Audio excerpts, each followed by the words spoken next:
the beginning of the 20th century, China looked much the same as it had for hundreds of years.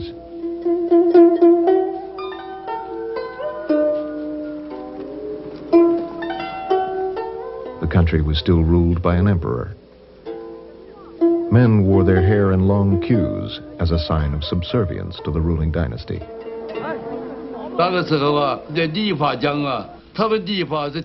In the old days, barbers carried all their stuff on a shoulder pole, and they worked in the street. If a barber saw a person who had no queue, he could report him. And if he did so, the person could be beheaded. The saying was, keep your hair or lose your head. Beneath the traditional appearance, there was growing discontent with imperial rule. In 1911, a military revolt spread around the country, and the emperor was overthrown.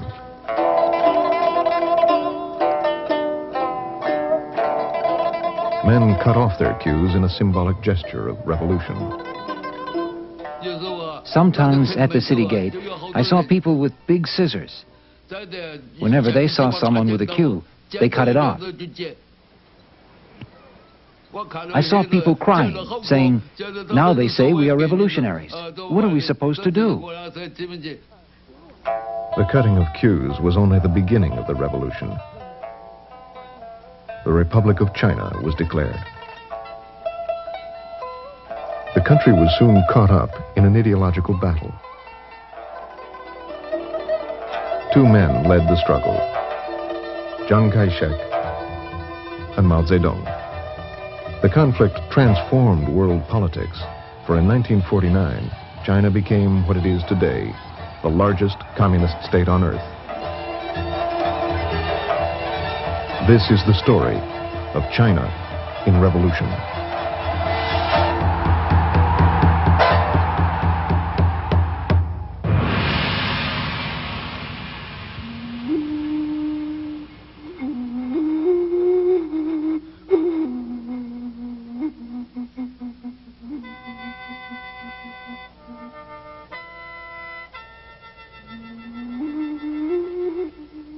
In the early years of the Republic, the central government was weak and ineffective. Dozens of military commanders, called warlords, moved into the political vacuum. In the early days of the Republic, the warlords fought each other. When I was a child in Guangxi province, I saw so many battles. You can't imagine how many battles were fought. Lots of people were so scared, they just went and hid. When warlords got into a fight, people's lives were completely devastated.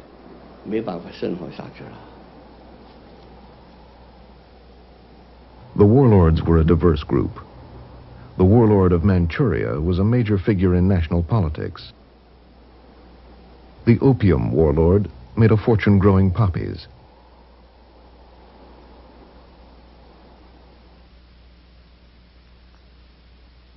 The Christian general was said to baptize his troops with a fire hose.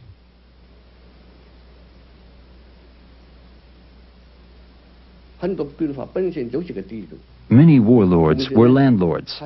They were often supported by a certain foreign power. In the early years of the Republic, China was torn apart by foreign powers. For instance, Guangxi and Guangdong provinces were under the influence of England and Yunnan of France. Since the 19th century, England, France, Germany, the United States, and Japan had traded with China.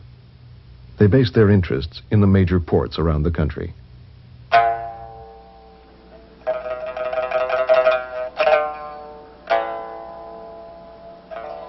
Most foreigners lived in special areas called concessions, which they controlled with their own local governments.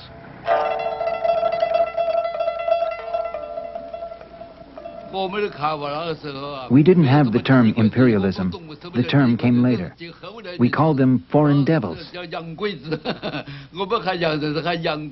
They were devils to us. Why did we hate foreigners? We hated any foreigner, any foreign country that wanted to divide up China. It was called divide up then, not invade. They wanted to divide up China just like cutting a melon into pieces. People used to say, now you want to divide up our country, you foreign devils. You're bastards.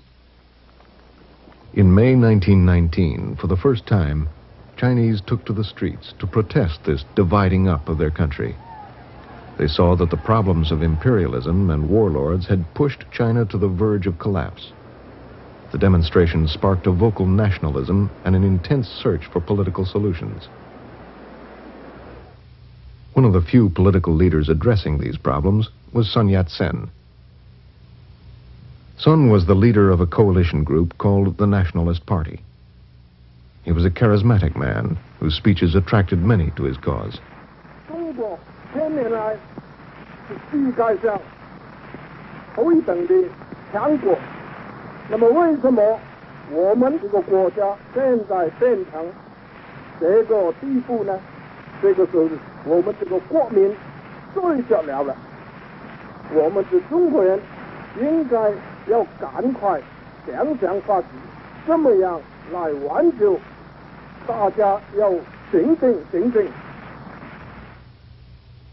Sun knew that the first thing he needed was an army to defeat the warlords and unite the country.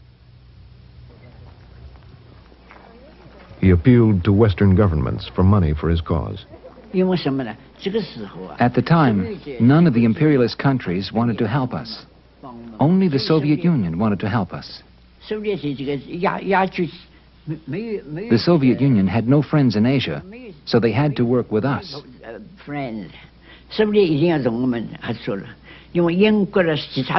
England and the other countries didn't want us to be united.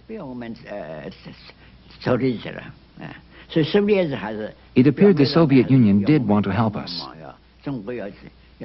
China had to be united, so of course we cooperated with them. One condition of Soviet help was that the Nationalist Party allow members of the newly formed Chinese Communist Party to join. Sun agreed, and in 1924, the Soviets helped him set up a military academy just outside Canton.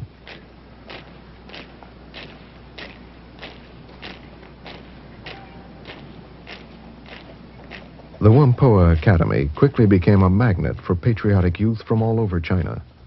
Some were nationalists, some were communists. Some were not affiliated with any party. They trained for a military campaign that would one day unite the country, the Northern Expedition.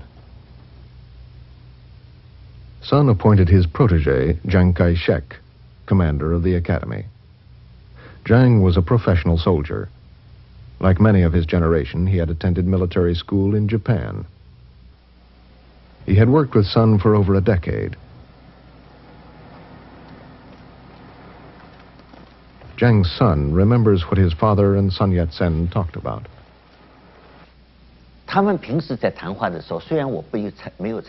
Although I wasn't usually included in their day-to-day conversations, there were times when they were walking, having tea, when I heard them talking about national affairs. And when they talked about national affairs, they were very serious, very enthusiastic.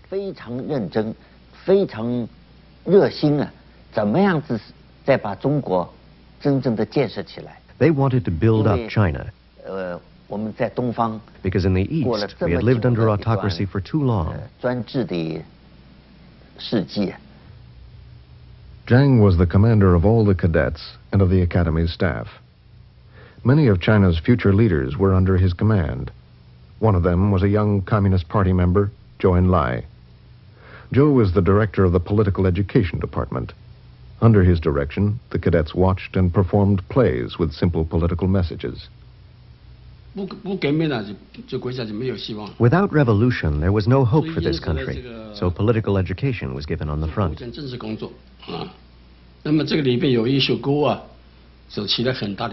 Songs played quite a big role. The song goes like this.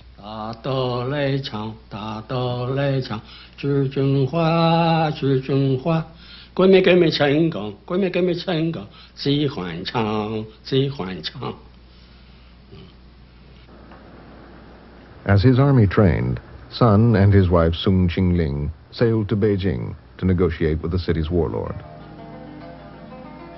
But Sun was ill with cancer. He died soon after arriving in Beijing on March 12, 1925.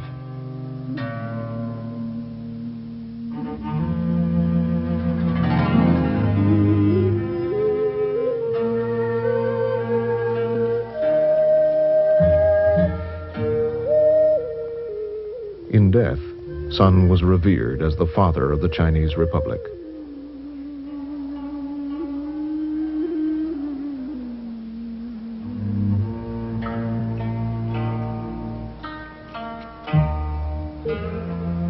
There was no one of his stature to take over the leadership, and a struggle for power in the party began.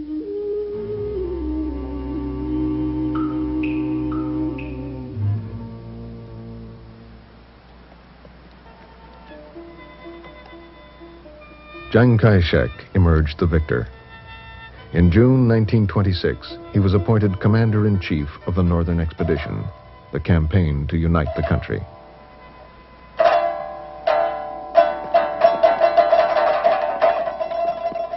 A month later, the young army set out.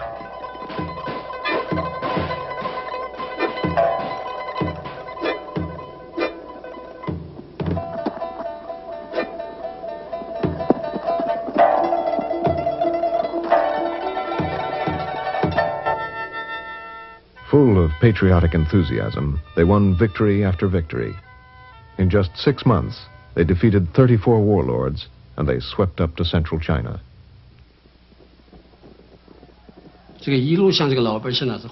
All along the way, the people welcomed us.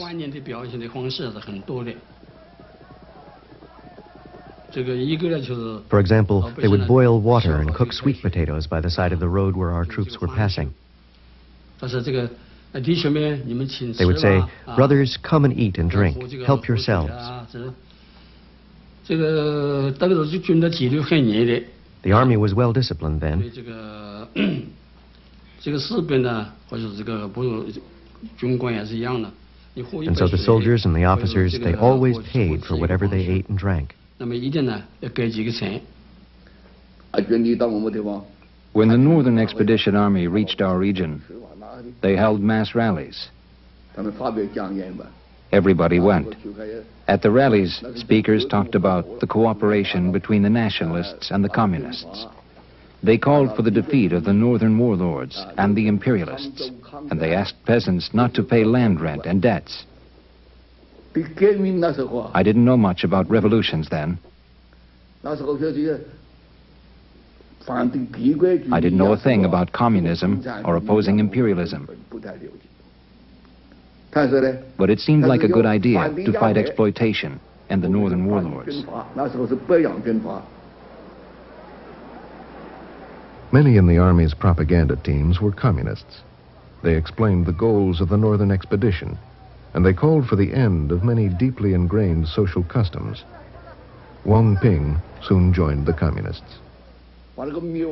We knocked down Buddha statues in the temples.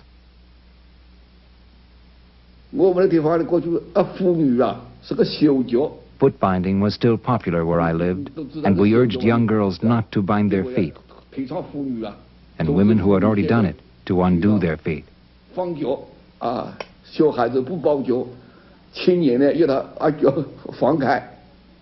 At first, we didn't know better, and often we ordered people to do things against their will. If a young woman refused to cut her hair, several of us would hold her and cut it anyway.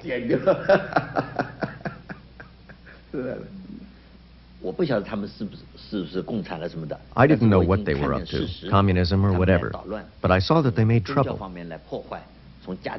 They tried to destroy our religion, our family system, and our ethical structure.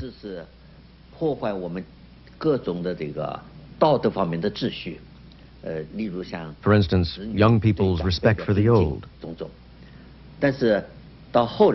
My father told me that the biggest fault of communism was that it was inhuman. So what seemed to be cooperation between the nationalists and the communists during the northern expedition was actually only our temporary concession.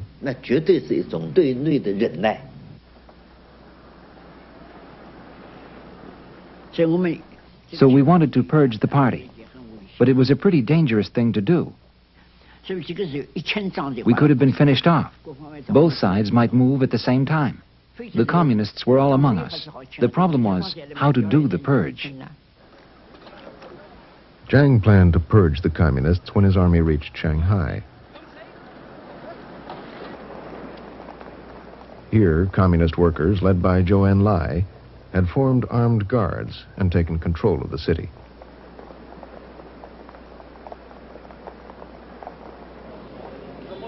They were completely unaware of Jiang's plan to break them, and they eagerly waited for his army to arrive.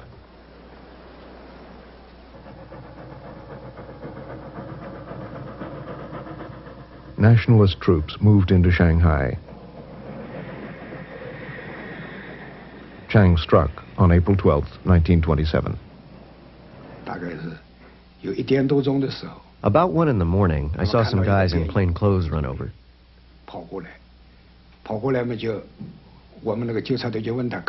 Our guards asked them the passwords, and they began to shoot. We were already surrounded from all sides, and there were machine guns positioned at the intersections on the streets. They were standing there.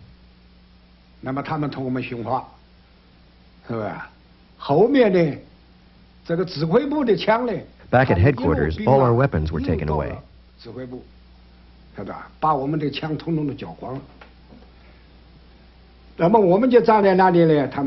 They warned us, "Your workers' guards are disbanded. Go home and don't make trouble."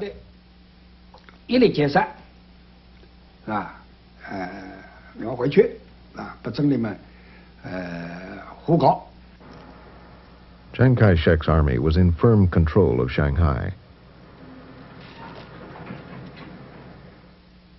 Communists and workers held a huge demonstration to protest the betrayal. There were about 100,000 workers there. They marched down the street towards the machine guns, which fired. And immediately more than 100 people died.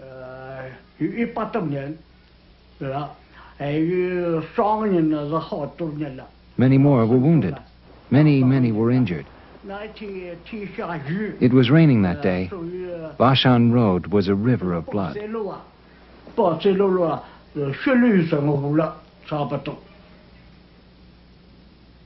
I remember it was drizzling, and I saw many people lying in the mud, still moving. It was very sad. When they arrested us, they beat us with rifle butts. Yes, rifle butts. Some of us were hit on the head and were bleeding. Even then, all we said was, "Good." That was how we showed our defiance. So they hit us and we said, "Good, good," and we grit our teeth. Jiang's purge spread around the country. Unions were closed. Communists and left-wing organizers were arrested.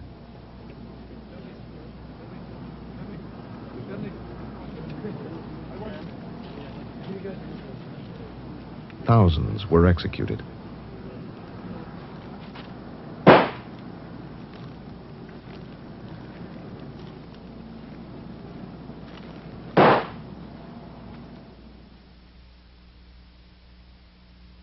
Only days after the purge in Shanghai, Jiang established a national government in Nanking. He now controlled China's economic heartland, and over the next few years, he expanded his control.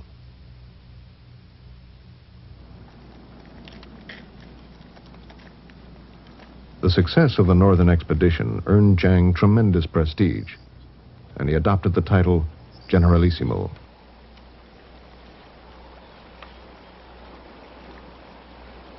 Jiang had made himself the heir to Sun Yat-sen. He strengthened this position by having Sun's body brought to the new capital in an epic journey.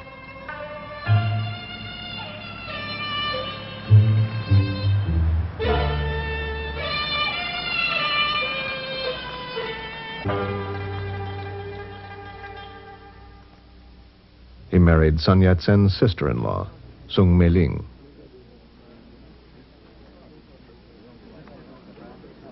She came from a wealthy Methodist family. She had gone to school in the United States, and her English was excellent.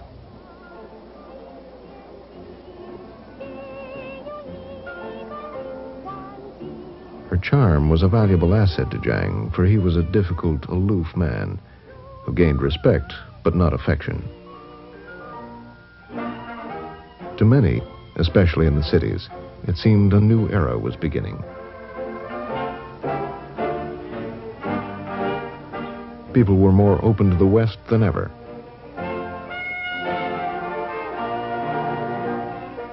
Jiang's government began modernization programs. The modernization is the way we keep our ancient traditional virtues, but we adopt Western technologies and Western modern social science in a way that brought to the poor. Specifically, I noticed the medicine, the building of new hospitals. It was a time of construction. Transportation and communications were modernized. The currency system began to be unified. Education was expanded.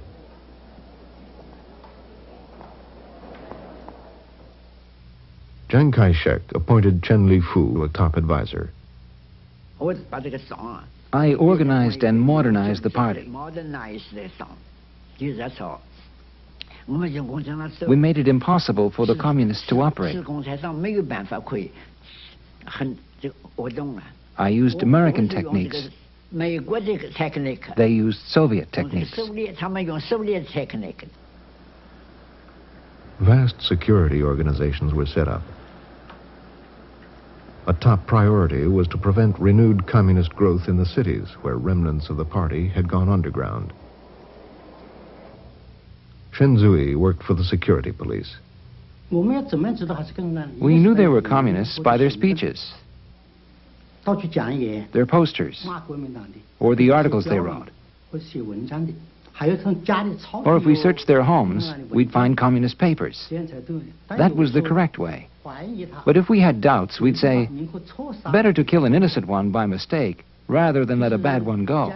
After all, they were fighting the nationalists for power.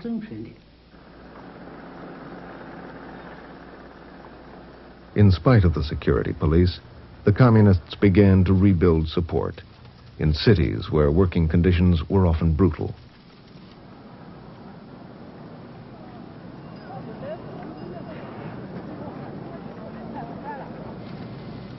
In factories, child labor was common.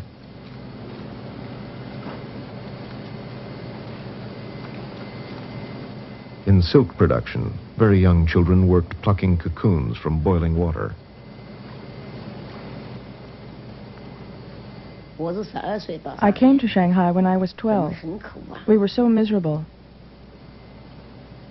You had to work 17 hours a day. Later, a progressive worker in the factory told us that people were not born to be poor. One was poor because of the exploitation by others. There is exploitation by the capitalist on one hand, and exploitation by the labor contractor on the other. You do the work, and he takes the money. I had no idea what revolution meant. All I thought was that the worker made sense, and that he cared about us poor people. Well, he said, there is a country where there is no oppression and no exploitation, where everybody has a job and food. All we dreamed of then was of having food. So when we heard of this country, we wondered where it was. If only our country could be like that. That's what we hoped for. So we liked to listen to him, and we felt we could do whatever he told us. We would follow him even if we had to risk our lives. What country was that? He wouldn't tell us which country it was. It wasn't until later we knew that what he referred to was the Soviet Union. Chinese communist leaders believed that the revolution would be led, as Marx had written, by workers in the cities. But a small group in the party believed the key to revolution lay in the countryside, where most of China's people lived. This renegade group was based in Jiangxi province. It was led by Mao Zedong. Mao came from a prosperous peasant family. He was a founding member of the Communist Party. He had worked with the nationalists at the military academy in Canton, training students to organize peasants. After Chiang Kai-shek's purge, Mao returned to the countryside. By 1927, he and a small group were organizing peasants in Jiangxi province. Conditions made the area a fertile ground for communist activities. 哎呀哈嘞，望着麦子树大高，老天爱穷人唱着苦心那个。正月开始就忙米煮，一到2月忙管我，3房5月加粮食，加到一旦晚上啊喽。加到宽来3分水，本到高烧里高多。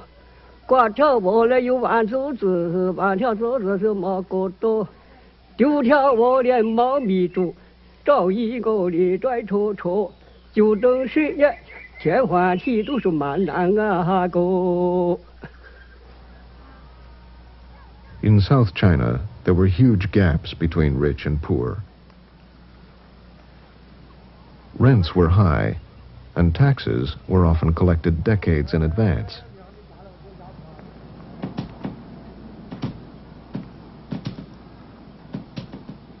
Landlords were called the masters of the earth.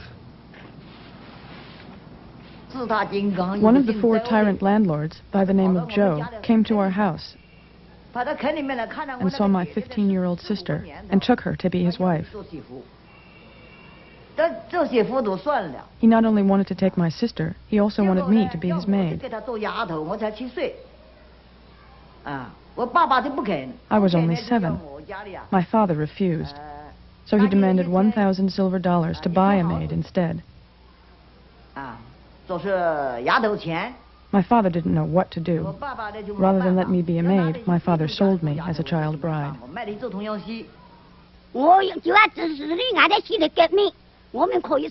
People told me if I joined the revolution, I would have my freedom. I could choose who I wanted to marry.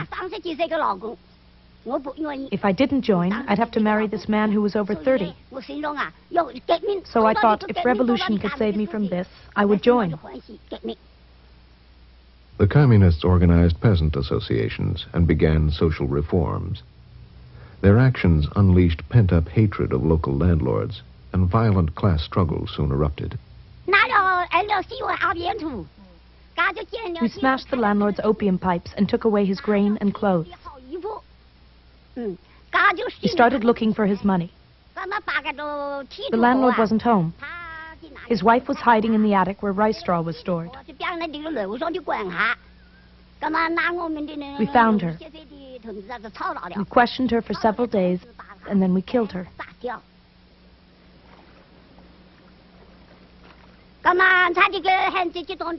We gave the grain to those who had nothing to eat. Some got about 50 pounds, some got 100. We gave the clothes to those who just didn't have any, so the poor were really eager to join us. By 1930, the communists had set up a government in Jiangxi. Mao had joined forces with Zhu De, another veteran revolutionary. Their men formed the Red Army, which Liu Hanshao joined. I often saw Chairman Mao. He was tall and thin. When he went out, he rode a white horse. We didn't have cars then. When he went to work, he would be followed by 8 security guards, 3 to carry lanterns and 2 to carry his lunchbox.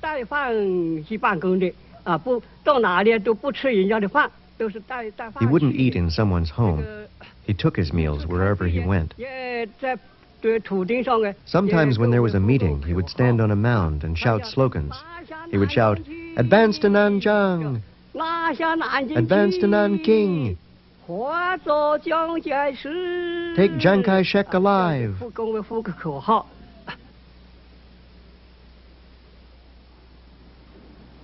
Although the communist area was relatively small, many nationalists were frightened by the violent events there. Chiang Kai-shek was concerned. The people under attack, the middle and upper classes, were the base of his support. He launched a series of military campaigns in Jiangxi.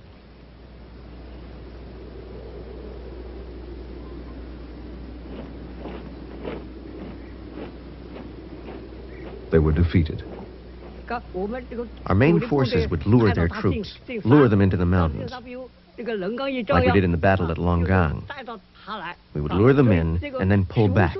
This is called pulling back your fist before you strike. It was like drawing them into a bag.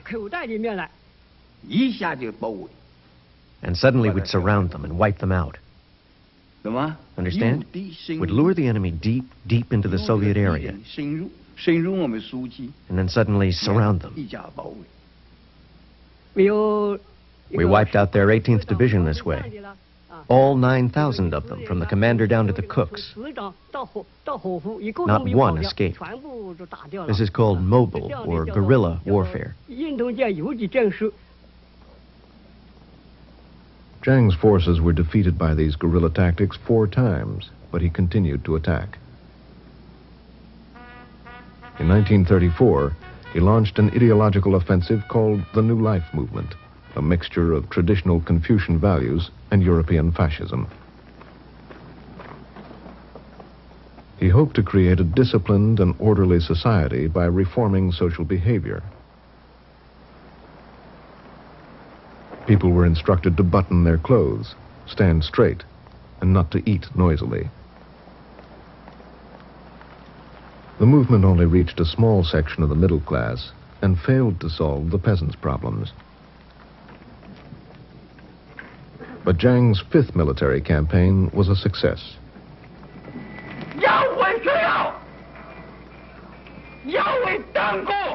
In an all-out effort, Chiang had gathered nearly 1 million soldiers and all the military machinery he could muster. And he changed tactics. We adopted the tactic of moving step by step. The stronghold tactic, do you understand? For instance, I could walk 20 miles a day, but instead of 20, I would only do 10. And I would stop and dig trenches and build blockhouses.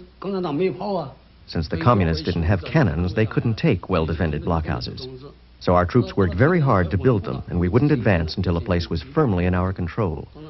This was how we tightened our stranglehold on the communists.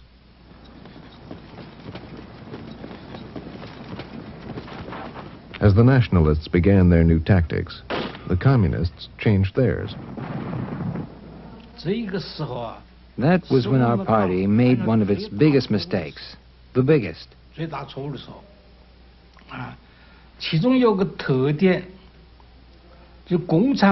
What happened was that the Communist International sent an advisor, leader,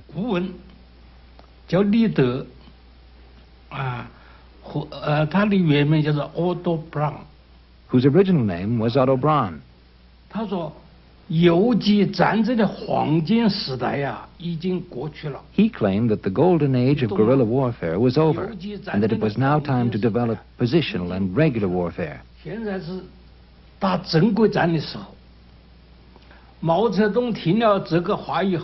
When Mao heard this, he realized that he and leader would never agree. And after that, Mao didn't go to any more meetings of the military committee. Communist Party leaders supported Otto Braun, the German Comintern representative. Mao lost his position as head of the government, and his guerrilla tactics were abandoned. Then we used blockhouse warfare to deal with their blockhouse warfare. It was tit for tat, but of course it didn't work. They had planes and cannons. We had nothing. So the communist area shrank and shrank.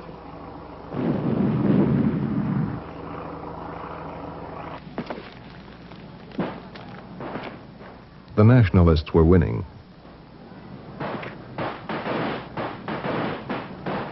communists had already lost much popular support because of their violent class struggle.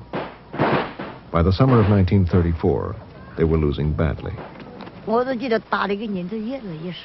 We were being killed off. The revolution wasn't plain sailing. There were people who wavered and were traitors. They saw the situation was going from bad to worse, and they changed with the wind. Communist organizers were arrested by the nationalists. A nationalist official wanted to bail me out of prison to force me to be his concubine. I didn't want to, but they threatened me, saying, "If you won't, we'll put a firecracker in your vagina and light it. Aren't you afraid?" Sitting or standing, I was just as tall as anyone else. Why should I be someone's concubine? I didn't want to, but what could I do? Finally, they took a red-hot wire this long and forced it through my leg. One from this side, and then from that side. They put the hot wire through my leg. I still have the scars. I was hung up by the arms. I was tortured 3 times, and then they let me down. I was too numb to feel any pain. My interrogation went on from 9 in the morning till 4 in the afternoon. Then they dragged me back to my cell and said, "Tomorrow we'll send a platoon of soldiers and rape you to death." That really frightened me. I wasn't afraid of being killed, but how could I stand being raped? Though they were just threatening me, they really made it look real. When I was taken out the next morning, there really was a platoon of soldiers waiting.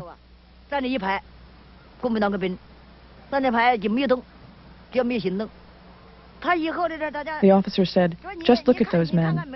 If you don't confess, you'll be raped to death, right here." I said, "I don't know who is a communist, and I'm not a communist leader. I'm just a laundrywoman." I didn't tell them a thing, and in the end, they sent me to the concentration camp at Zhejiang. They never got anything out of my mouth. In October 1934, nearly 87,000 communists broke out of the nationalist blockade. They began a forced retreat which became known to the world as the Long March. For over a year, they walked an average of 17 miles a day, often through hostile territory. Nationalist troops chased them much of the time. The soldiers crossed 24 rivers and climbed 18 mountain ranges, and they walked more than 6,000 miles.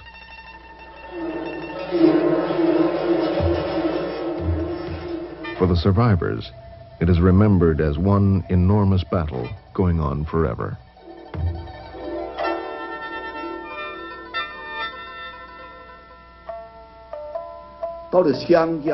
By the time we got to the Xiang River, we had lost half our troops. We lost 30 to 40,000 people. They weren't battle casualties. We lost them on the road. We were on the march day and night. Everyone was complaining bitterly. We didn't know where we were going. Chairman Mao was out of power. He marched with the troops. When they reached Zuni, meetings were held. Otto Braun and his supporters claimed that the nationalists had won because they were stronger. Mao said it was because Braun's tactics were wrong. For the first time, Zhou Enlai openly sided with Mao. Zhou Enlai disagreed. Zhou did not think we had lost because of the enemy's strength, but because of our own strategic and tactical mistakes, since we had won in the past. Then Mao spoke. The atmosphere was calm. Everyone was reasonable.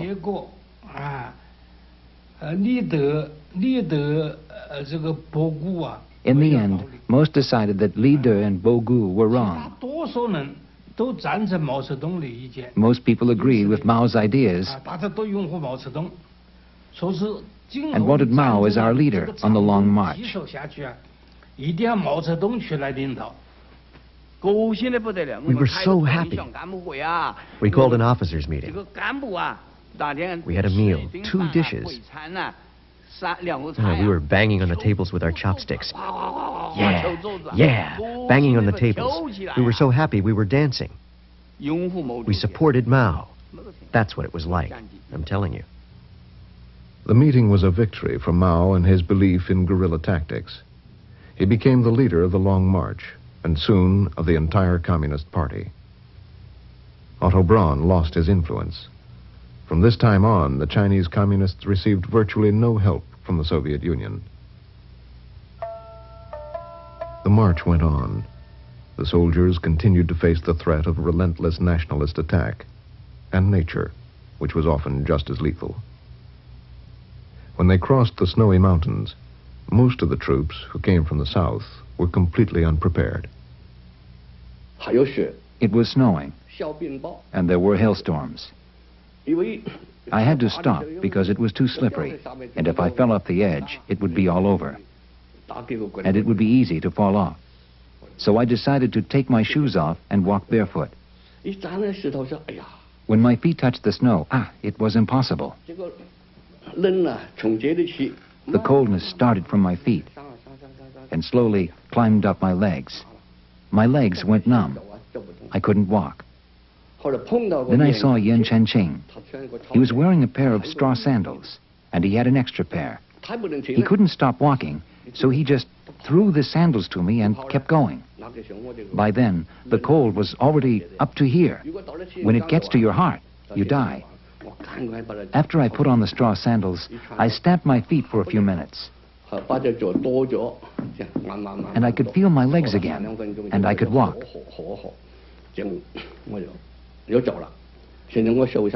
I still have a photo of us.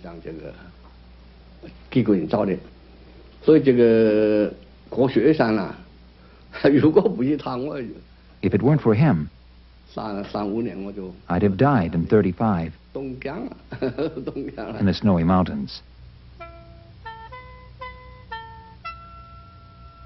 Hundreds did die of cold, altitude sickness, and exhaustion. The shared hardships forged firm bonds between the soldiers and earned Mao unswerving loyalty. Mao Zedong gave me his ration to eat. 3 little steamed buns in a little bowl this big. At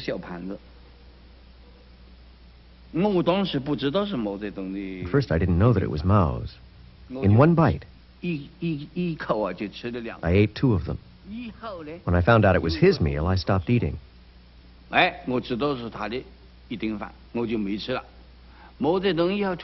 said, "You must eat. You still have to march."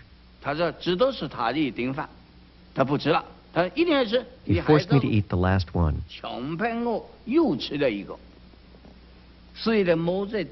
So Mao was very kind to his subordinates. He took good care of us.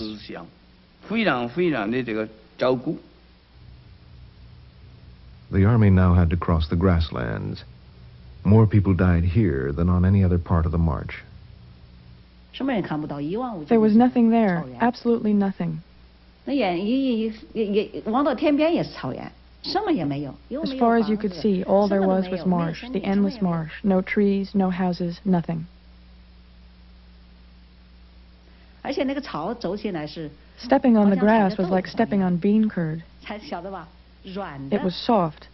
From time to time, someone stepped in the wrong spot and fell into the mud. If you fell in up to here, it was all over. When the mud was up to your chest, no one could save you. You could die at any second. You just couldn't tell. We finally got hold of a newspaper and learned that there was a communist base in northern Shanxi province. It was only then that we decided to go there. We needed to rest and regroup.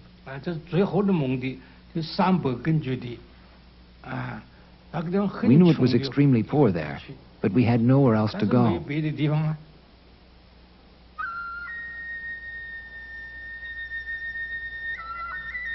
The Communists reached Yan'an, the end of the Long March, in the fall of 1935. 95% of the Red Army had been lost.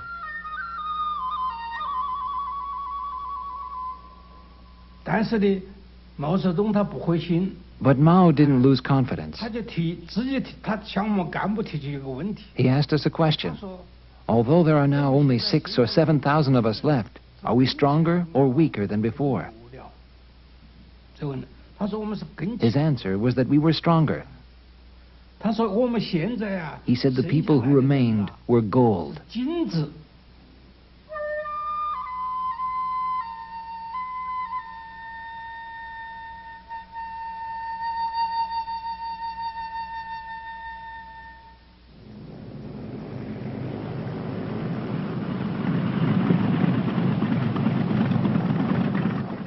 Chiang Kai-shek had nearly wiped out the communists.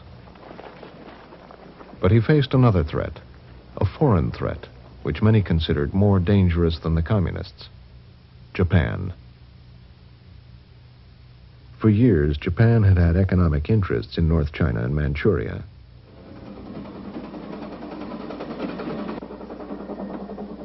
Throughout the 1920s, it expanded its interests and defended them with increasingly hostile military activity.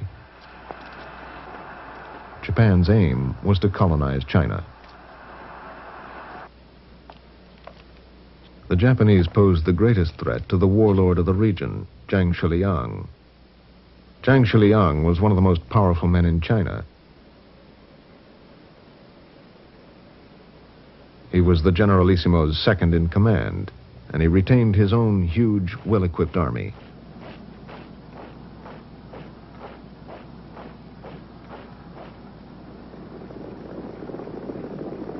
In September 1931, the Japanese attacked Zhang Shiliang's troops.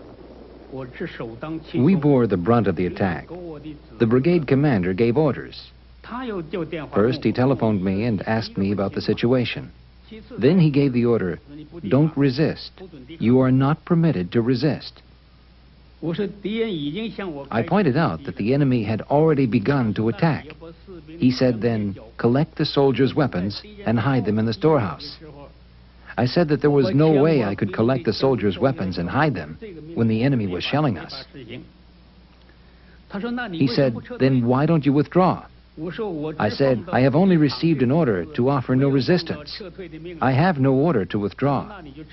He said, "It would be better if you withdraw. Otherwise, you will be held responsible." Then the phone was cut off. The Chinese troops did not resist, and the Japanese quickly seized control of all of Manchuria. Chiang Kai-shek, afraid the Japanese military would crush China, had chosen a policy of non-resistance. His deputy commander, Zhang Shiliang, protested the situation.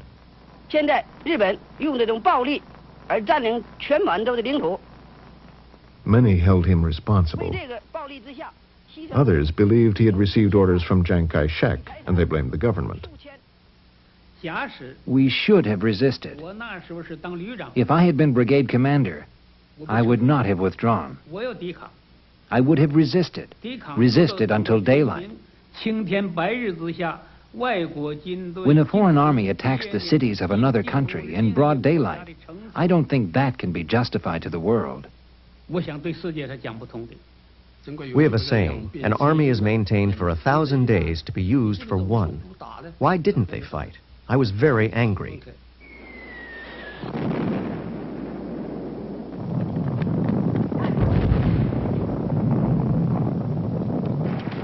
The Japanese used Chinese protests as an excuse to attack Shanghai.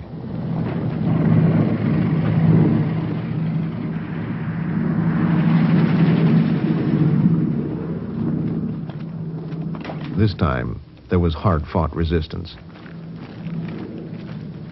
Hello, everybody. This is Floyd Gibbons speaking.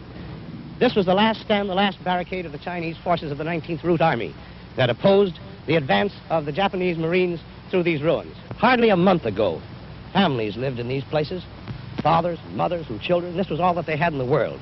In that part of Chapei occupied by the Japanese, all means of communication are being destroyed. All Chinese found in this quarter are forced to undergo a thorough search as snipers. Possession of arms is taken as conclusive evidence of guilt, and the punishment is certain death. A ceasefire was declared in Shanghai, but prospects for peace were dim. On March 1st, 1932, Japan set up a puppet government in Manchuria, which they renamed Manchukuo.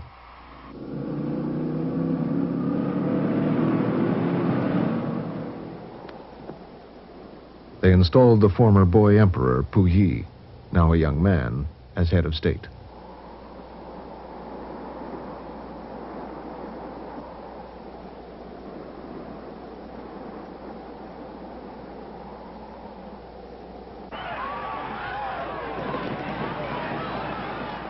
The Chinese were angered and humiliated by the Japanese attacks and by the government's response. These feelings were expressed in demonstrations, the arts, and in feature films. 同胞们，起来！起来，去杀敌我们的敌人！同胞们，走！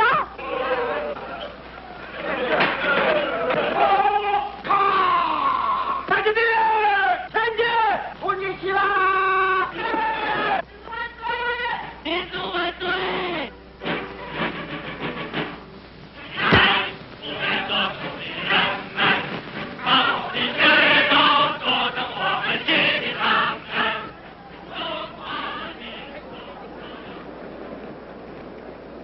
But demonstrations against Japan were quickly suppressed by the government. Chiang Kai-shek was afraid these disturbances would provoke another attack, which China would not survive. We weren't ready. We couldn't let a little event trigger a war between China and Japan before we were ready to fight. The best way out was to persuade the Japanese to give up the idea of invasion. We tried everything. The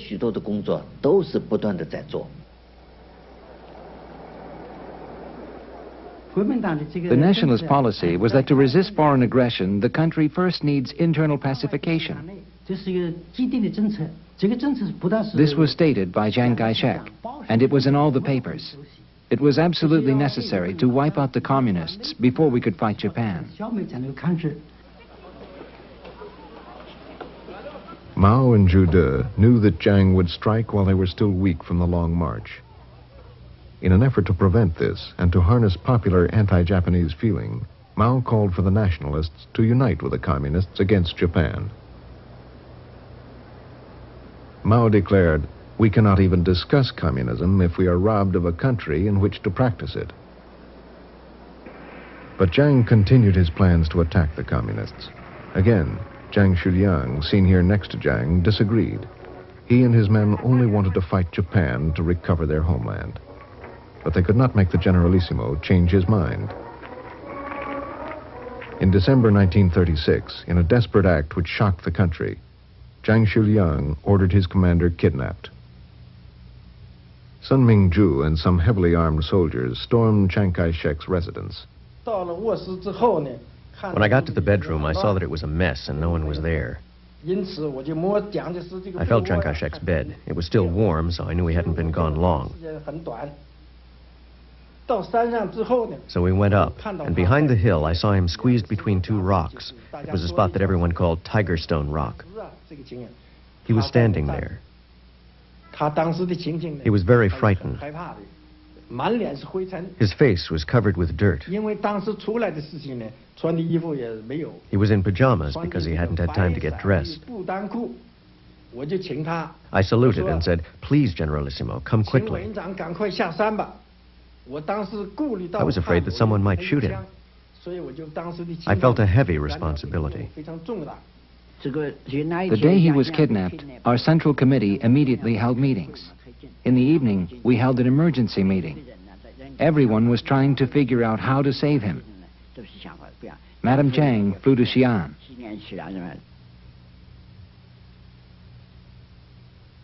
Chiang Kai-shek feared he would be put on trial and executed. If anything should happen to Mr. Chiang, no one in China would be able to fight Japan. Nobody would be able to stop Japan, and the Japanese would certainly march into China. That would be certain. No one would resist. All China watched as his fate hung in the balance.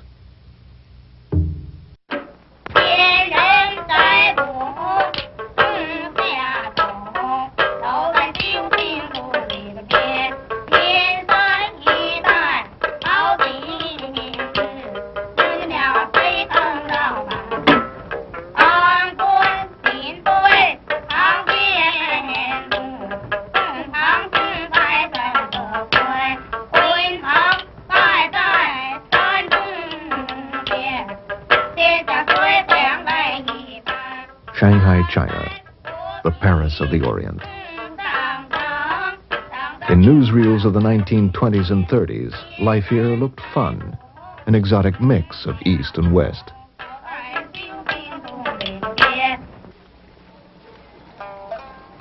The reality of China was different. Most Chinese lived in the country, where their lives continued largely untouched by the 20th century.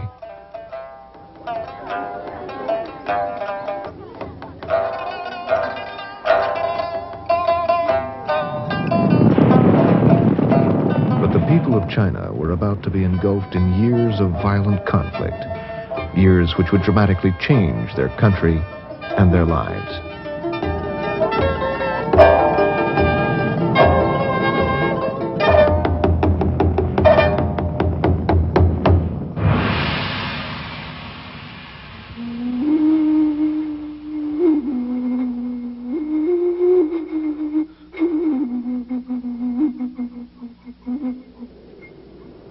In these years, China's leader, Chiang Kai-shek, faced two major threats to his power. The Communists, led by Mao Zedong, and the Japanese. They controlled most of North China and planned a full-scale invasion.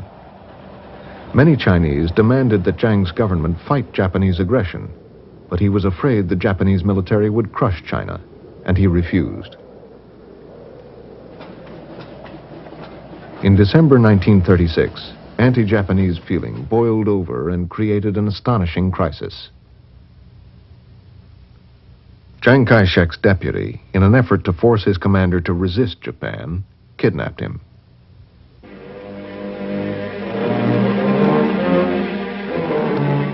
New thunder over China, a storm which the world fears. Through the team faces the shocking news of the kidnapping of Chiang Kai-shek, who is given credit for unifying the nation. Some say the most ominous kidnapping in history, which threatens world catastrophe. And now again the whole world... As the world waited, Madame Jiang flew to be with her husband. Zhou Enlai for the Communists went to help negotiate. The negotiations went on day after day. Finally, Jiang was released. Everyone had recognized that he was the only man who could lead the country.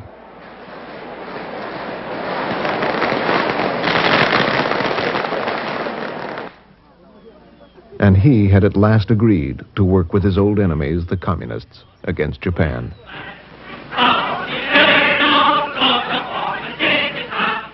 It was the beginning of the United Front. Mao Zedong's Communists and Chiang Kai-shek's Nationalists would stand up to Japanese aggression together.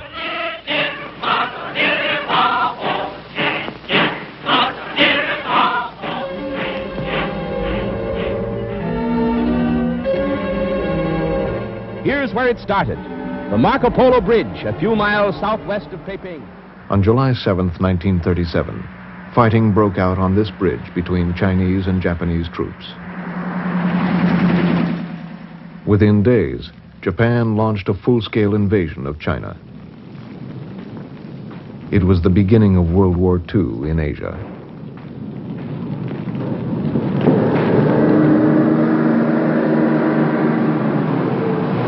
The Japanese easily overpowered united Chinese resistance.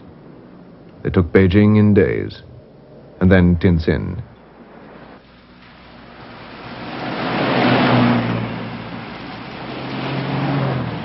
The Japanese swept inland.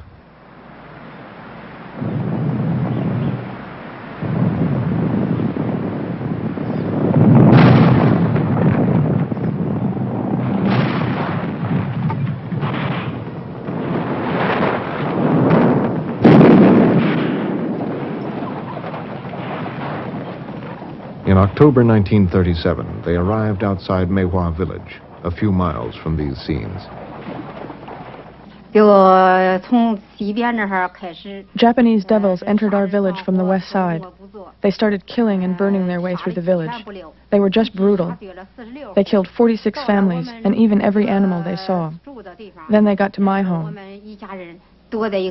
We were hiding in the cellar. Japanese devils shot into the cellar. We children all cried, "I want to get out, I want to get out." When my father got up, 3 devils stripped him to the waist and tied him up.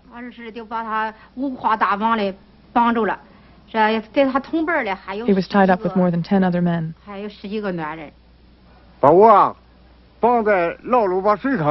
I was put in the pit.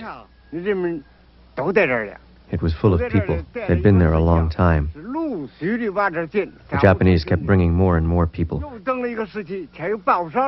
I was there for hours.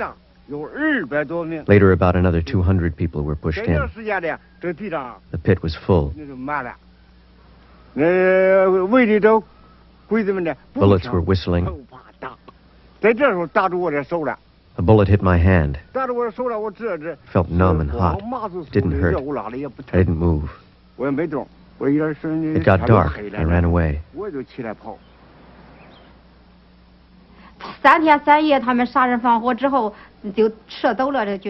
The Japanese killed and burned for 3 days and nights. Then they left. My grandfather and mother started looking for my father's body. They found it in that big pit. There were bullet holes in his chest. He was killed by the Japanese devils.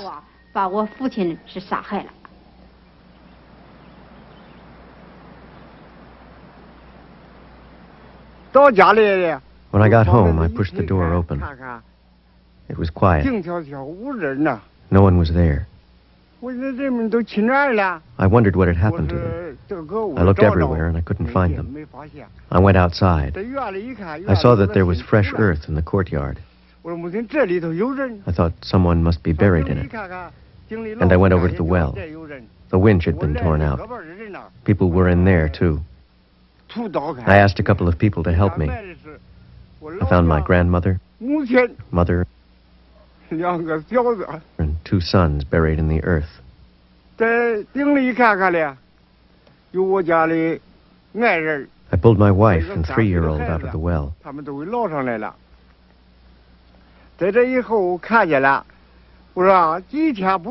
I hadn't seen them for just a few days. And now none of them could ever talk to me again. It was too horrible. I buried them. That's all.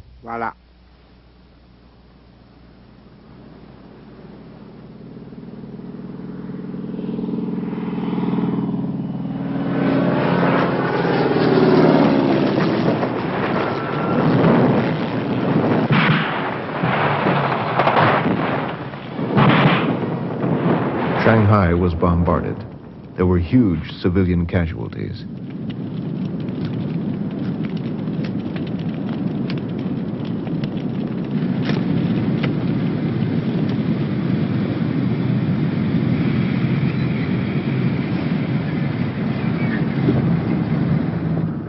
Nationalist troops fought hard, but they were forced to retreat.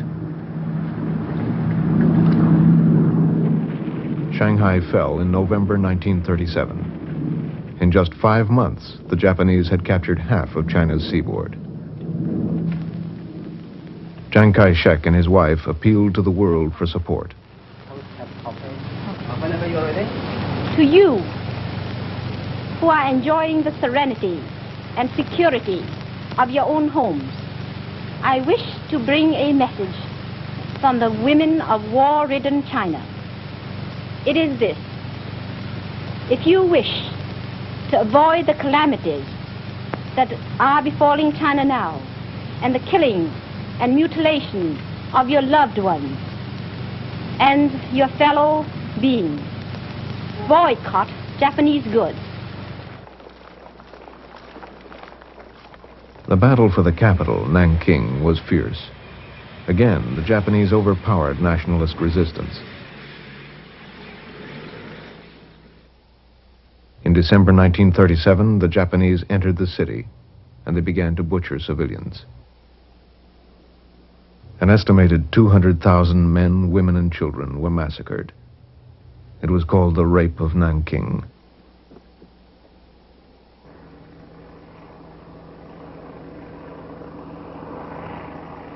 By June 1938, Chiang was desperate. He ordered the dikes of the Yellow River broken, hoping the flood would stop the Japanese forces. The people in the area were not warned. For them, it was catastrophic. 11 cities and thousands of villages were flooded.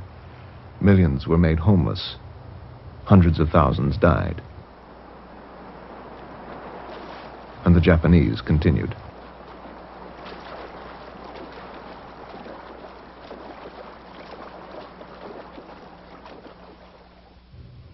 They had taken all of Chiang Kai-shek's power base.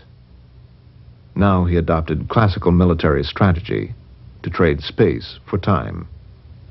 Taking advantage of China's huge size, the government and the army retreated thousands of miles inland.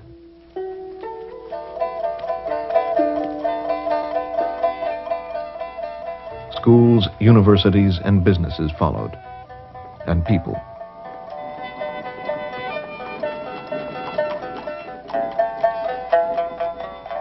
From all over occupied China, millions left their homes and fled in a massive exodus.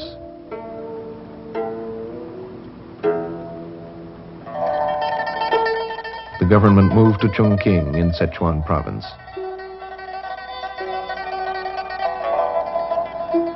It was a remote, undeveloped region ruled by warlords and had never been under Chiang's control.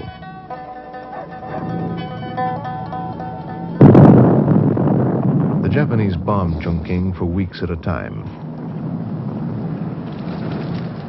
The war effort was hopelessly undersupplied and underfunded.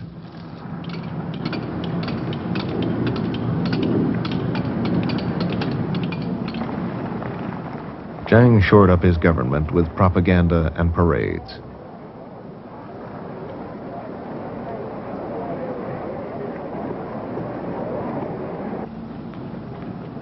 To boost morale, Madame Chiang Kai-shek toured hospitals and orphanages.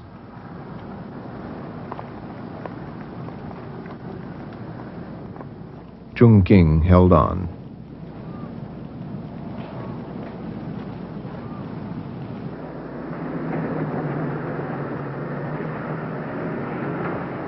Many other Chinese traveled to the northwest, to Yan'an, where the communists had set up their headquarters after the Long March. They came because they wanted to fight Japan, and because there was a sense here of building a new society.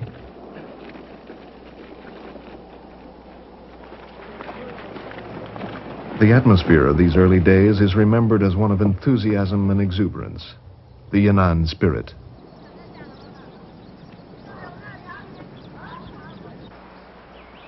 Yan'an was still small enough that most people had contact with the leadership.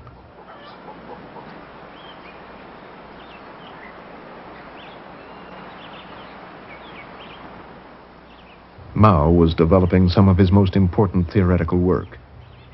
He was adapting Marxism to conditions in China.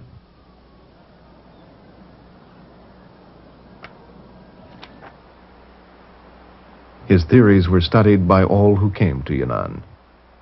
I went to the anti-Japanese university in Yunnan in the fall of 1938. We had classes on current affairs, philosophy, and so on. None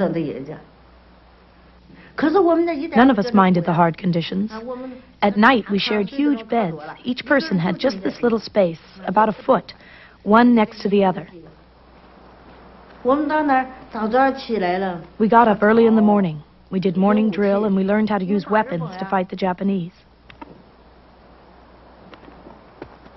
The term was only a few months long. Then we would be sent to the front, and we sang this song.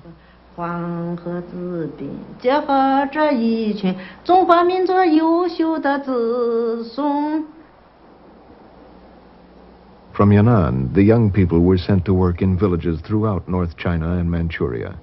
They recruited anyone who would resist Japan. They also changed the face of North China by initiating moderate reforms, reducing land rent and taxes. They held elections and introduced voting. The communists carefully built rural middle-class support, and they avoided the violent class struggle they had used in the past. Our slogan was, if you have money, give money. If you have a gun, give your gun. And if you are healthy, come and fight. We didn't attack the rich. We even allied with landlords as long as they were not collaborators and wanted to resist. I am from a rich farming family. When the party started in our area, why did they come to us, who were upper class? Because the poor peasants couldn't afford to give up their work in the fields. Besides, they were not necessarily more progressive than we were.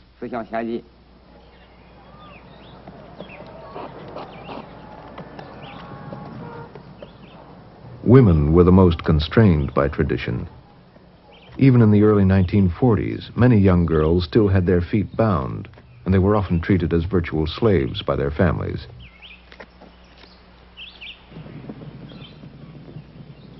For example, a woman had no rights in her own family. Since she had no income, she was dependent. When someone knocked on the door asking, "Is anyone home?" she would say, "No, there's no one here." See? She didn't even think of herself as a person.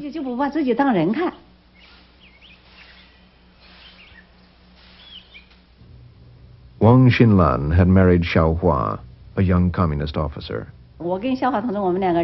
After work, Xiao Hua and I used to walk through the village holding hands.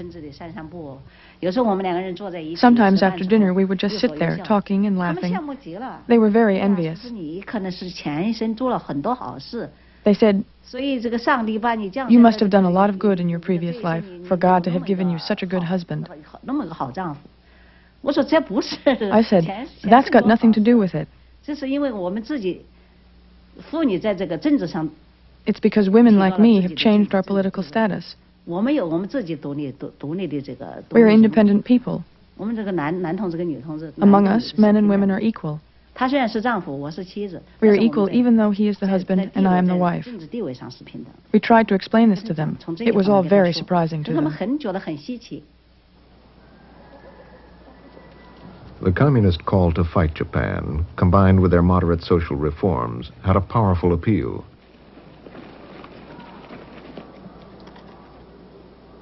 Throughout North China, the party established a solid base of support. And the resistance they organized was effective. Liang Liangheng describes how he and a friend ambushed a Japanese regiment which came to their village. These two areas had more than 10 landmines. When the enemy came, we triggered the mines. They got blown up on both sides. We wouldn't let the bastards get away. The enemy came towards us, and the two of us were really happy. The guy with me was called Feng He. I said, "What about it, Feng He? You get the officer. I'll get the guy over there." Feng He aimed at the Japanese officer. Bang! He got him right in the head. He keeled over. I pulled my trigger. Bang! Got another one. The enemy sent a regiment with 100 carts. They came to take our wheat, but we didn't lose any. Their carts didn't go back empty, though. They carried the bodies of 60 dead devils.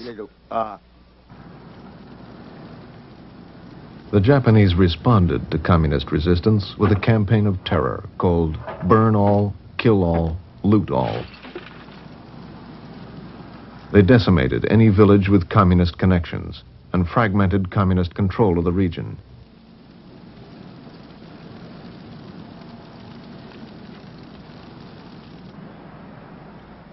The communists and nationalists were still officially fighting Japan together, bound by the United Front.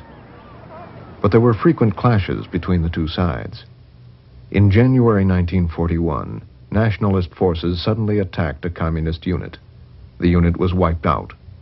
It was the end of the United Front. Mao sent a message to Chiang Kai-shek. Those who play with fire ought to be careful. If things continue to develop this way, all the people of the country will throw you into the gutter. Chiang's response to a journalist was, "The Japanese are a disease of the skin. The communists are a disease of the heart."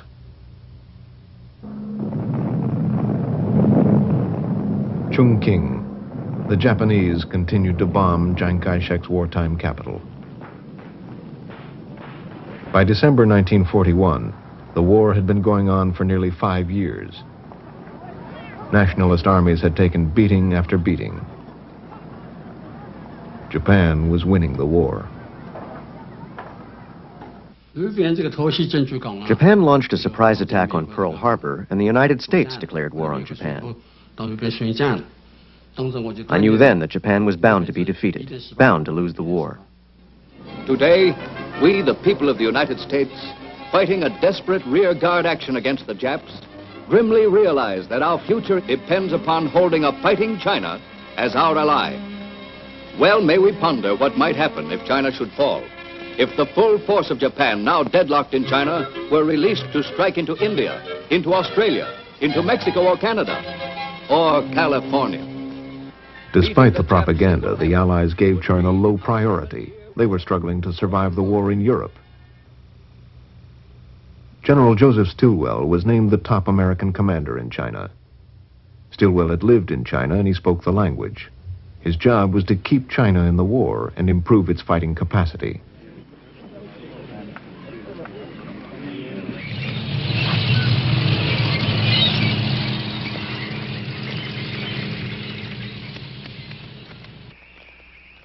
He commanded Chinese troops, and he believed that, properly trained, they would be among the best in the world.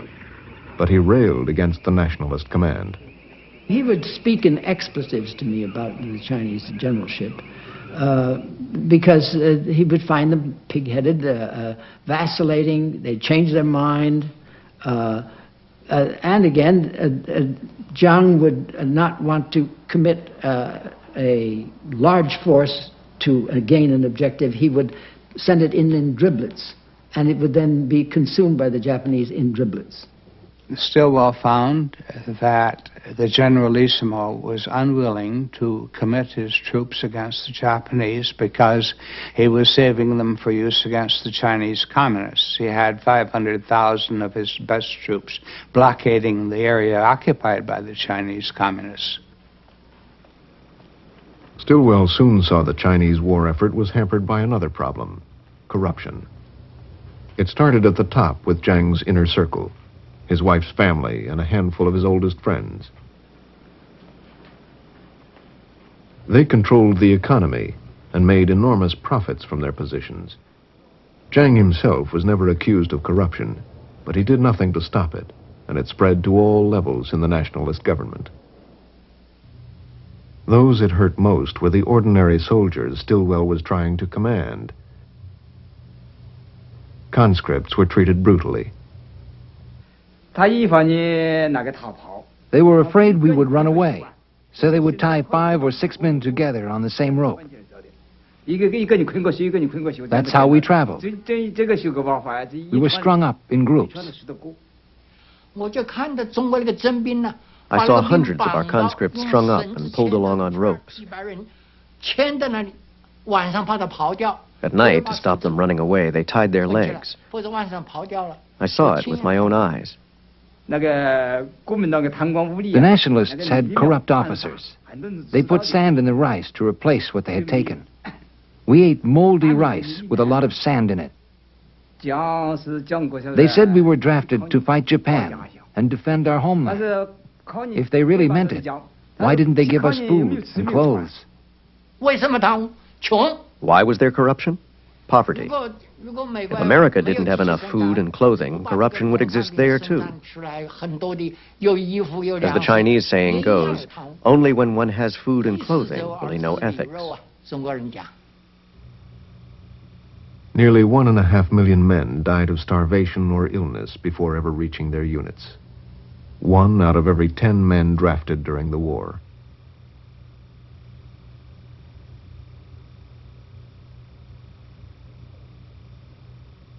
Stilwell and the Foreign Service officers filed reports about nationalist corruption and other problems to no avail. Nationalist censorship and the American media bolstered Jiang's image. Well known to every American is lean, keen Generalissimo Chiang Kai-shek, undisputed leader and idol of 450 millions of Chinese.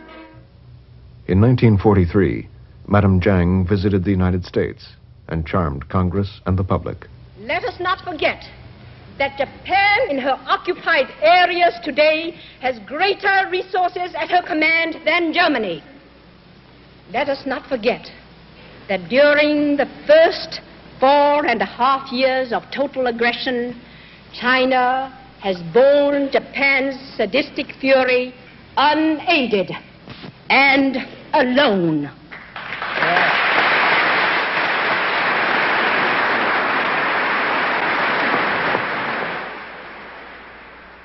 She repeatedly requested huge amounts of money and supplies for the government.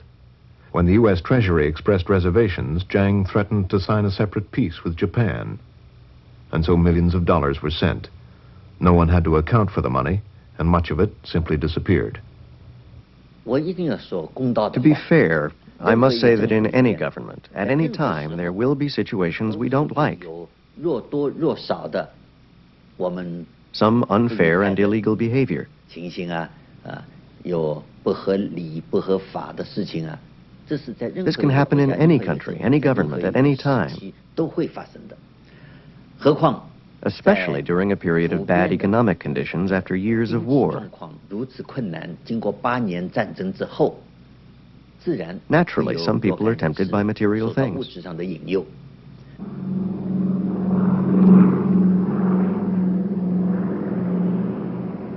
In August 1944, a group of American officers flew deep into northwest China to Yan'an.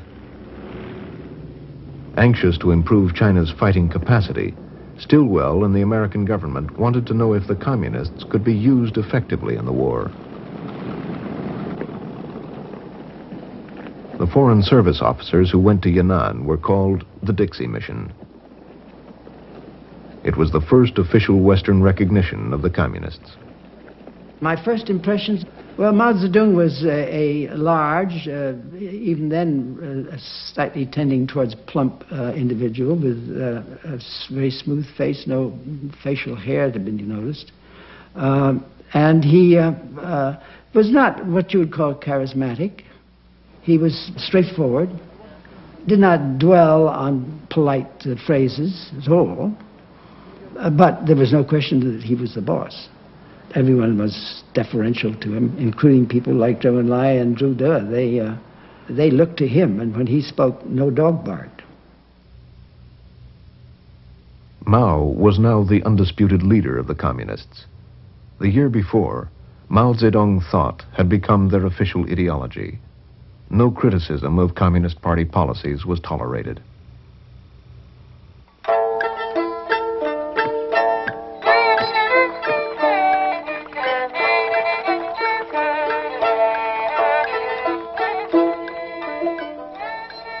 The communists wanted to create a good impression, for they wanted American help in the immediate struggle against Japan, and they hoped for long-term support when the war was over. The American officers spent a year in Yan'an assessing the communists' organization and their military potential. Apart from a few Russian advisors, they saw no evidence of Soviet support. With full U.S. government approval, the Americans instructed the communists on strategy and weaponry. They watched guerrilla tactics.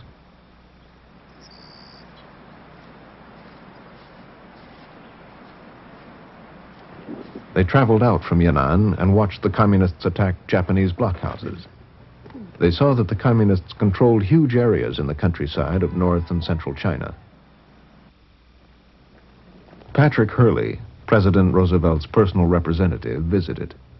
His mission was to mediate between Jiang and the communists. When Hurley arrived in Yan'an, the plane sat down and the door was flung open, and there stood Hurley in his Major General's uniform, you know, glistening in his white mustachios and his 6'3", and he let out a Choctaw war whoop. And of course, the Chinese were much too courteous to stand and say, what goes on, you know. They just, I suppose they assume that this is the way foreign devils behave when they appear upon a scene somewhere. China was a very complex phenomenon, and it really baffled him, I think. He had great difficulty with identifying who the various Chinese were. He had Mao Zedong was Mustang, and the nicknames that grew up there in an attempt to identify people was a very clear indication that he really was somewhat at sea, shall we say. Despite cordial appearances, Hurley's mediation went badly and led to deep communist mistrust of him. Hurley supported Chiang Kai-shek and did not seem to take the communists seriously. The Foreign Service officers made a different assessment. I reported on the communists after my visit there that I thought that they would probably win in China. And the reason I think that that would happen is that they had popular support. I mentioned, I think at the time, that they were a democratic force. That was a misnomer. They were a popular force, and they had a popular support. And only in that sense were they democratic. Relations between Jiang and Stilwell were deteriorating. Stilwell, on behalf of the American government, demanded that Jiang make sweeping changes in his army. Stilwell talked about the bad things in Jiang's government and Jiang's arrogance. He also asked that part of Jiang's troops be placed under his direct control and that Americans be appointed high-ranking officers. Chiang Kai-shek did not accept that. But all those were not the main disagreements. The biggest disagreement was that Stilwell wanted to send weapons to the communists, to arm communist troops, which was the last thing Chiang Kai-shek wanted. Jiang demanded Stilwell's recall. John Davies asked for a transfer. Almost every American officer with in-depth experience in China was fired or resigned.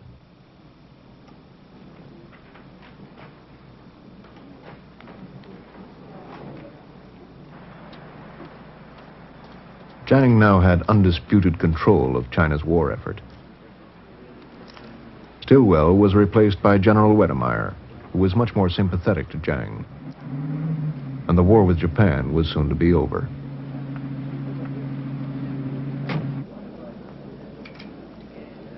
In August 1945, the atomic bomb was dropped on Hiroshima, and the Japanese surrendered.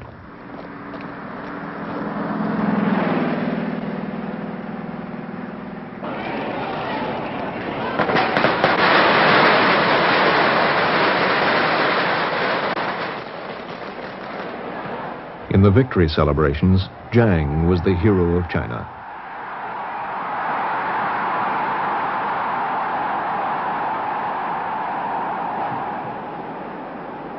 But the quick end of the war left an important question unresolved. Who would take the Japanese surrender in North China? The communists raced to get their armies north.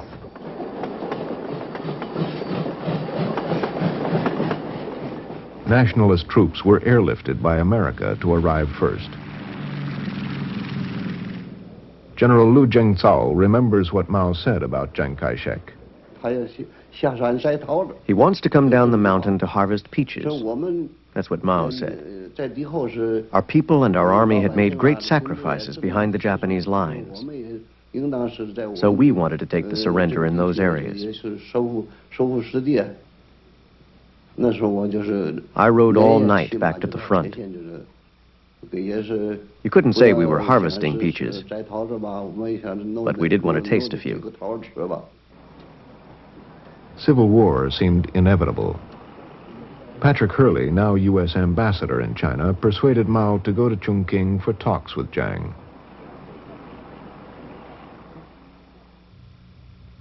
The two men had not met in nearly 20 years, since the days of Sun Yat-sen in Canton. Jiang addressed Mao as elder brother, and Mao made the toast, "Long live Chiang Kai-shek." But the talks led nowhere. President Truman did not give up. He sent General George Marshall to mediate.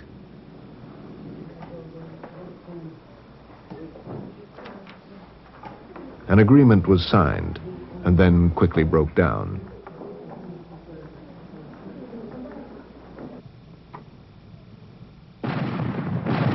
The Civil War began.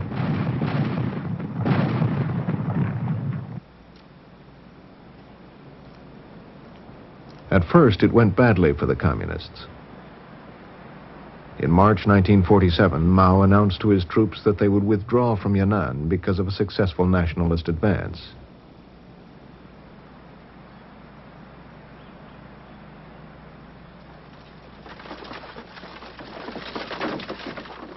But Yan'an was only a symbol and not the base of their power.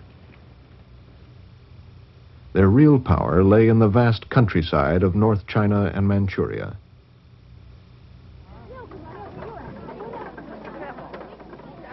It had been built up during the war with Japan, when moderate reforms had attracted support from all economic levels of society.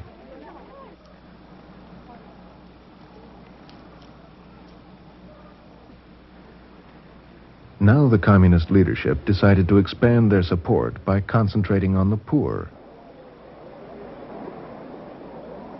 They launched a radical land reform movement, attacking their old allies in the prosperous middle class. In Li Laoqi's house, we first drove out his cattle and pigs. Then we took all the furniture, cabinets, and trunks out of his house. We took all his clothes, too. After that, we shut him up in a small room and told him to write a confession. Then the people wanted to struggle with him. They shouted, "Li Laoqi, you must confess honestly. Who did you exploit? How much money have you piled up? Where have you hidden it? You must confess." We struggled with him for a long time. He had buried his silver dollars underground. We got him to confess where he had hidden the money. As the poor divided up the land of the prosperous, many communists were torn between the demands of the party and of their families. Even veteran party members were attacked. When the reforms came, you had to go along with them. Because I was a party member, I had to take the lead. My parents didn't agree with me. Even though they were in charge of the family property, they had to listen to me.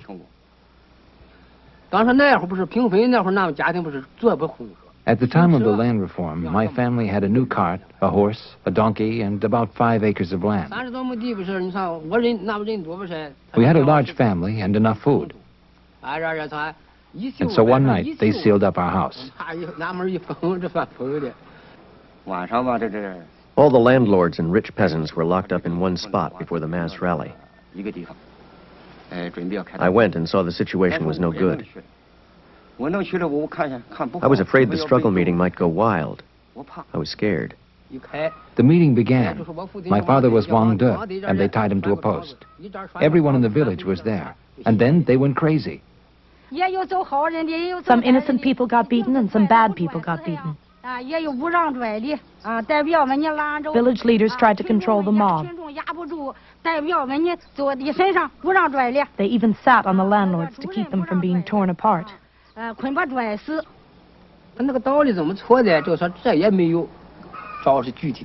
What they did was wrong. They ignored the facts. If you weren't poor, if you were better off, then you were guilty. That's how they reasoned. Land reform had become mob rule. It tore families and villages apart. The communists began to lose support.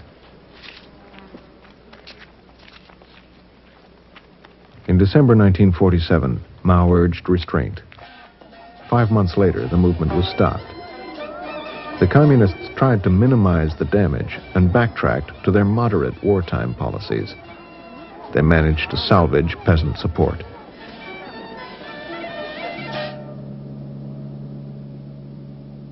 In the cities, people's lives had not improved after the war. Massive economic problems were undercutting Jiang's support. The government's financial policies were chaotic. The currency system changed many times. The old Fabi paper money was changed to the new Fabi paper money. Then that was changed to the gold yuan. Then, when there weren't enough gold yuan, it was changed to the yuan shikai silver dollars. There was also gold, and even American dollars were used. The currency system was in complete chaos. So when people got paid in the morning, they would rush to buy things, because prices would rise by the afternoon. Sometimes the price would double. People had a rough time. The homeless and starving filled city streets. Black market trading and corruption were widespread.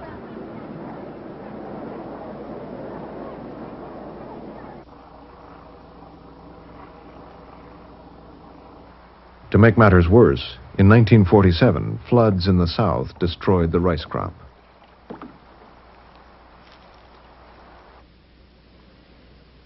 And in the north, there was a devastating famine. In response, the United Nations Relief Agency sent millions of dollars in aid. America continued to send vast quantities of war surplus and millions more dollars to help Jiang in his struggle against the communists. Many were certain that Jiang's family was embezzling huge amounts of this aid. He and his wife continued to ask for more. In 1947, President Truman sent Albert Wedemeyer back to China to assess the situation. Although it was clear that Jiang's government was corrupt and losing support, for America there was no alternative. Wedemeyer urged Jiang to effect immediate, drastic political and economic reforms. At the same time, he recommended more U.S. aid. Wedemeyer's recommendation that we continue to support the government of Chiang Kai-shek has to be considered in the context of the times of the Cold War, in which the Chinese communists seemed to be allied with the Russians, and the hope that somehow or other military aid might contribute to the survival of Chiang Kai-shek's government. But American aid could not win the war for Jiang. He made the crucial mistake of overextending his forces in the north. The communists responded with a change in tactics. They mounted a major offensive against the nationalist armies in the cities.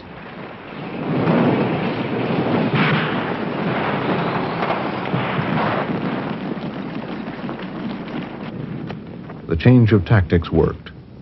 By November 1948, after only a month and a half, the communists won control of North China.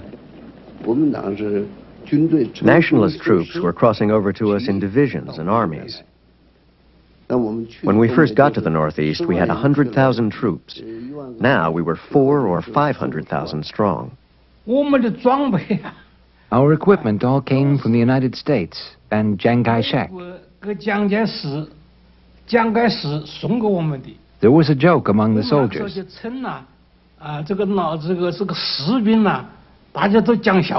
They said that Chiang was our best supplier of American weapons. That was the joke. They said that after we win, we'll give him a medal that weighs a ton. because he did such a good job for us. After 8 years of fighting Japan, nobody wanted to fight anymore. Even I didn't want to fight anymore. Chiang Kai-shek reprimanded me. This war has to be fought. If we don't wipe out the communists, we'll die without a place to be buried.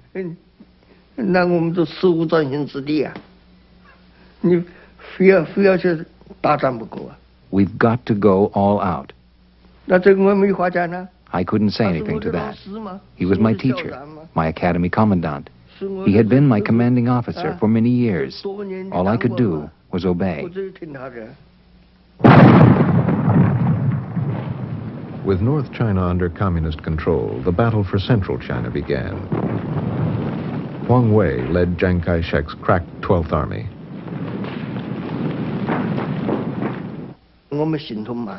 Our movements were slow. Our equipment was heavy, cumbersome. We were fighting, retreating, and bringing up reinforcements simultaneously.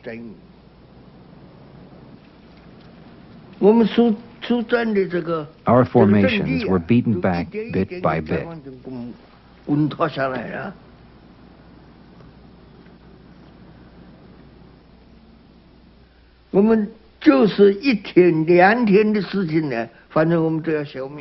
We would be wiped out in 1 day, 2 days' time.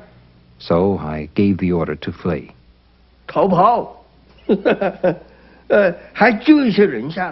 That saved some people. On December 15th, we broke out in several places. My deputy commander and I got into a tank and fled. We fled to a place about 15 miles from Chuangduiji.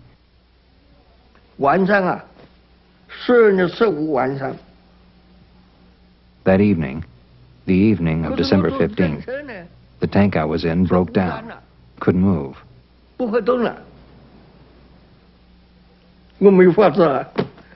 So we got out and fled on foot. The communists were everywhere. And they caught me. I became their prisoner.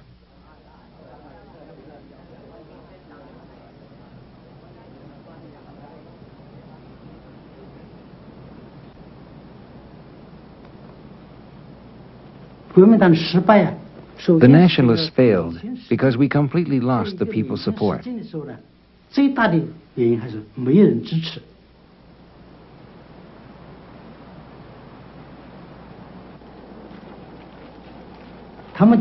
I had heard that during the northern expedition, the people gave us flowers and food. During the war against Japan, the people provided intelligence and helped us resist the Japanese. Once the Civil War started, we couldn't find anyone to give us even road directions. There is a saying in China, the water that carries the boat can also overturn it. On January 21st, 1949, 11 days after the battle for central China, Chiang Kai-shek resigned.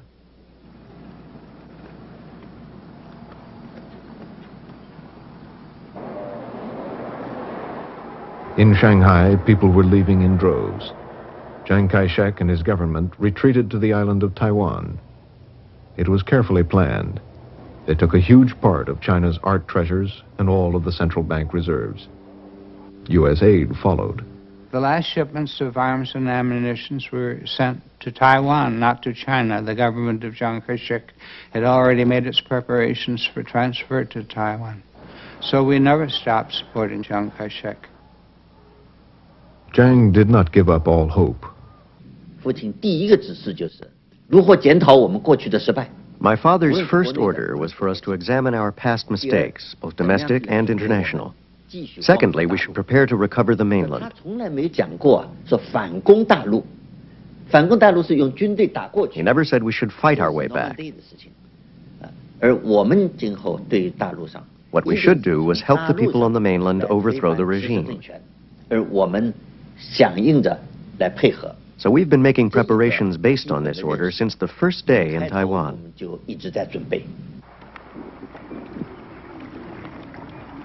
The war continued without Chiang Kai-shek. The communists prepared to cross the Yangtze River, heading for Nanking and Shanghai.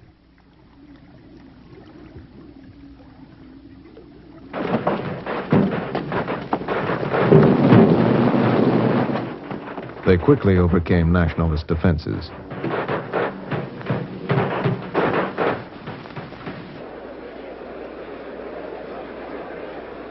With the communists just outside Shanghai, the remaining nationalist police stepped up their anti-communist activities.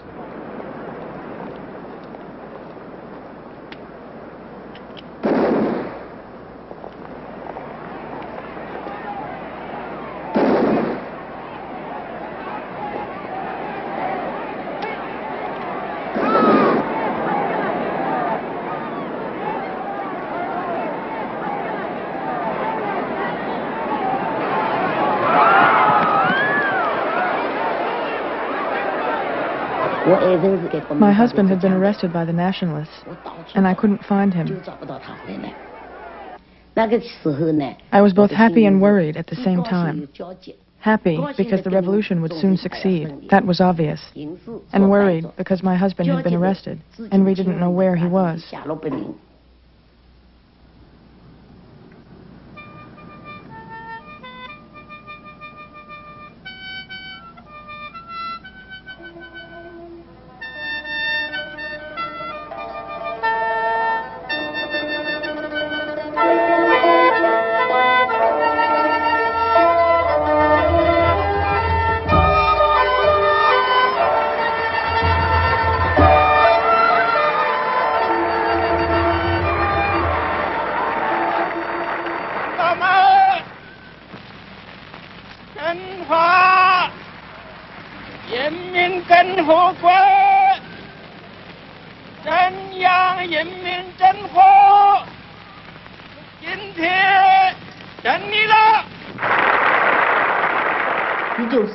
On October 1st, 1949, we listened to the radio. We heard the ceremony of the founding of the People's Republic of China. Chairman Mao proclaimed that the Chinese people had stood up. All of us were overjoyed. We jumped around. We were really proud and happy.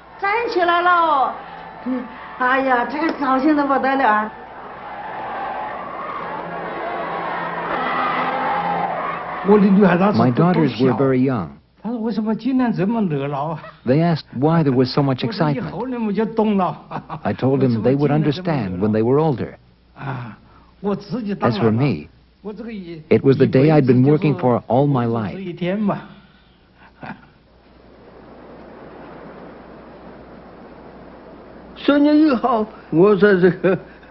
October 1st, I was locked up in the war criminals prison.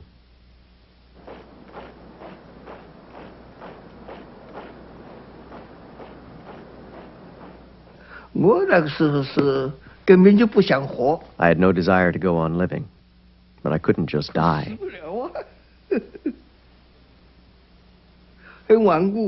I was very stubborn. I really couldn't change the way I thought. So I was locked up in thought reform for 27 years. This man, I think he was a great man. He was a hero.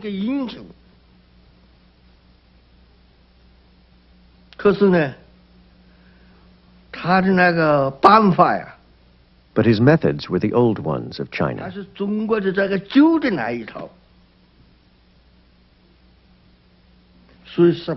And he lost.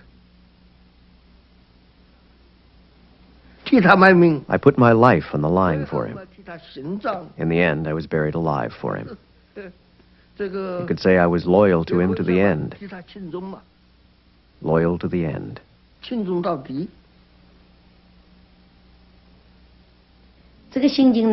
I felt happy on the one hand, because I had been looking forward to liberation so much, and it had come at last. On the other hand, I felt sad, for my husband was dead. But then we thought that people always die in revolution. No death, no victory. 光能冰雪上，一起来救亡，拿起我们的武器，刀枪，走出工厂钱庄课堂，前线去吧走上。 民族解放的战场。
Major funding for this program was provided by the National Endowment for the Humanities.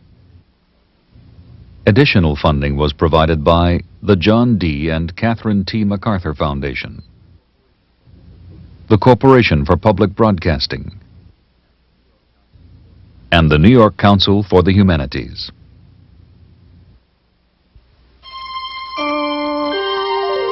This is PBS.